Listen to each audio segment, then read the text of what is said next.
Nah, pada tes portofolio tersebut bedanya di sini tidak ada tes keterampilan kecabangan. Jadi yang dites hanya tes keterampilan kondisi fisik saja.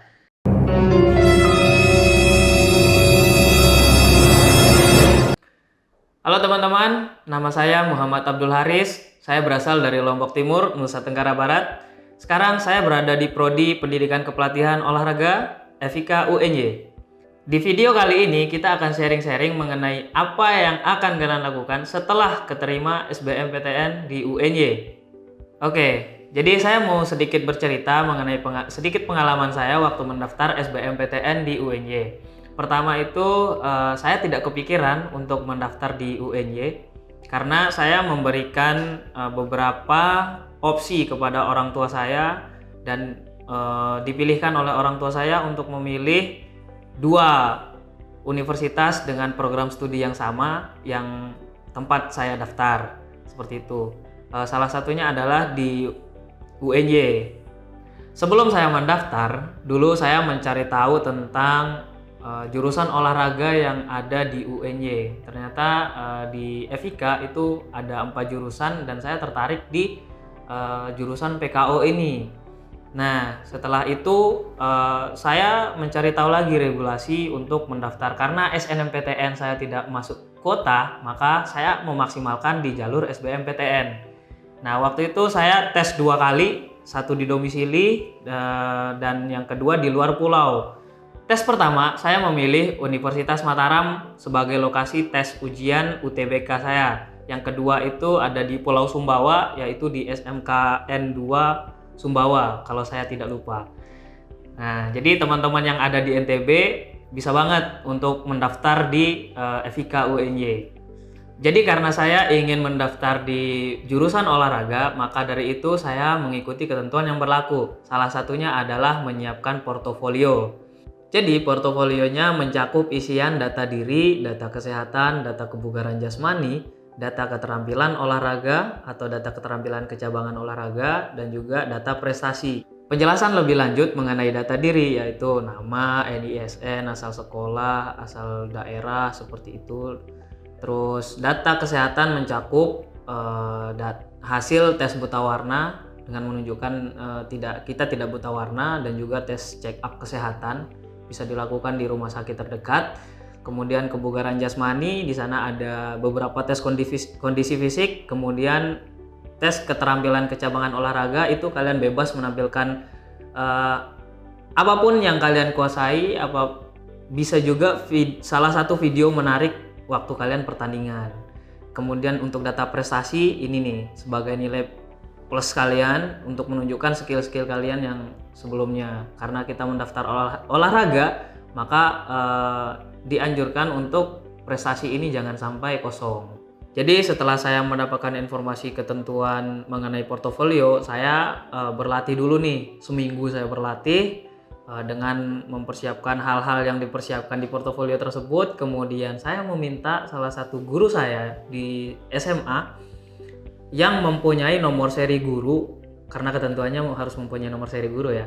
Nah, untuk membimbing saya sekaligus mengisi isian data tes yang akan saya cantumkan di portofolio tersebut. Nah, pada saat itu pembuatan portofolionya saya lakukan 2 hari. Hari pertama untuk tes kebugaran jasmani, hari kedua untuk saya bikin video keterampilan kecabangan olahraga. Ya, saya berasal dari pencak silat, maka dari itu saya menampilkan beberapa teknik yang ada di pencak silat kategori tanding. Nah, setelah sesuai ketentuan, maka dari itu saya upload portofolio berbarengan dengan finalisasi pendaftaran SBMPTN. Jadi disarankan kepada teman-teman kalau untuk input data itu pada waktu orang-orang lagi pada tidur, seperti saya tadi tengah malam gitu ya. Meskipun rada begadang sedikit ya jam 11-12 itu, tapi yang mengakses server sedikit, jadi lancar. Nah, tapi dengan catatan jangan dilakukan ketika mepet-mepet penutupan, karena mengantisipasi jaringan error pada waktu hamin penutupan itu. Dari pagi biasanya sampai penutupan itu biasanya server down, seperti itu. Setelah saya melakukan finalisasi, ya akhirnya saya cuma bisa berdoa untuk menunggu hasil pengumuman. Jadi selama menunggu penutupan, ya karena kita dari olahraga ya, kita harus menjaga kondisi fisik. Ya saya tetap berolahraga dengan dibarengi dengan tetap berdoa supaya diberikan hasil maksimal. Dan alhamdulillah diberi kelulusan di kedua tempat saya mendaftar. Tapi saya lebih memilih ke pendidikan kepelatihan olahraga yang ada di UNJ. Setelah pengumuman dan saya membuka link untuk mengakses pengumuman tersebut, ternyata saya dinyatakan lulus pada PTN tempat saya daftar. Karena saya mendaftar di 2 PTN, di UPI dan di UNJ, dan itu pilihan saya banget karena jurusannya sama. Tapi saya lebih prefer ke UNJ, makanya saya memilih di UNJ dan di UPI saya tinggalkan, seperti itu. Kemudian saya berangkat ke Jogja untuk registrasi ulang. Pada saat registrasi waktu itu ada di bagian subbagian registrasi dengan mempersiapkan persyaratan-persyaratan yang kita cantumkan di registrasi online sebelumnya. Jadi pada saat registrasi ulang secara online tersebut, kalian juga disediakan untuk memilih ukuran alma mater dan cetak KTM secara soft file. Nah, alma mater dan KTM yang secara utuh akan diberikan pada saat perkuliahan secara langsung. Namun, ketika tahun lalu, mahasiswa baru tahun 2020, sistem pemberian alma maternya itu ada yang dikirimkan langsung ke rumahnya, ada juga yang diambil langsung ke UNY. Jadi yang terdekat-dekat saja bisa mengambil langsung di UNY, kemudian yang jauh itu dikirimkan via jasa pengiriman. Nah, kabar baiknya nih, pada bulan Juli nanti UNY sudah merencanakan perkuliahan secara offline dengan metode blended. 50% offline, 50% online, seperti itu. Nah, bagian registrasi udah selesai nih. Sekarang kita lanjut ke bagian PKKMB, yaitu merupakan singkatan dari pengenalan kehidupan kampus mahasiswa baru. Jadi PKKMB dilaksanakan selama seminggu penuh, 2 hari tingkat universitas, 2 hari tingkat fakultas, dan juga 2 hari tingkat jurusan. Nah, pada tingkat universitas, pada waktu saya ya sebelum pandemi, itu dilaksanakan di GOR UNY. Dan di tingkat fakultas ya dilakukan di fakultas masing-masing. Dan untuk jurusan itu dilaksanakan di luar kampus, namun opsi tempatnya itu disediakan oleh BEM fakultas. Dalam kegiatan PKKMB universitas, di sana dalam GOR UNY itu ditampilkan beberapa hal menarik yang salah satunya itu adalah display UKM. Pada kegiatan display UKM tersebut, para anggota UKM masing-masing yang ada di UNY melakukan perform untuk memperkenalkan kegiatan apa saja sih yang bisa kita lakukan jika kita menjadi anggota UKM tersebut. Nah, kemudian untuk di tingkat fakultas kita lebih banyak diperkenalkan mengenai fakultas kita. Lebih khusus saya yaitu FIK, kita dikenalkan dengan sistem birokrasinya, kita dikenalkan dengan organisasi yang ada di FIK. Kita juga bisa kenal antar prodi ya gitu. Kemudian untuk PKKMB 3 jurusan itu pada waktu saya jurusan pendidikan kepelatihan olahraga dilaksanakan di Desa Ekowisata Pancoh. Di sana dilakukan selama 2 hari dan dihadiri oleh jajaran-jajaran fakultas dan juga BEM fakultas yang menjabat pada waktu itu. Nah, di sana lebih kalau kalian mengenal kata malam keakraban atau makrab, di sana lebih mirip seperti itu karena kita tergabung dalam satu jurusan namun beda kelas gitu kan. Nah, jadi kita di sana diharapkan untuk saling mengenal antar kelas A, kelas B, kelas C dan kelas D. Nah, di sana jadi kita bisa saling kenal nih antar kelas. Jadi kita tidak hanya mengenal teman kelas kita saja.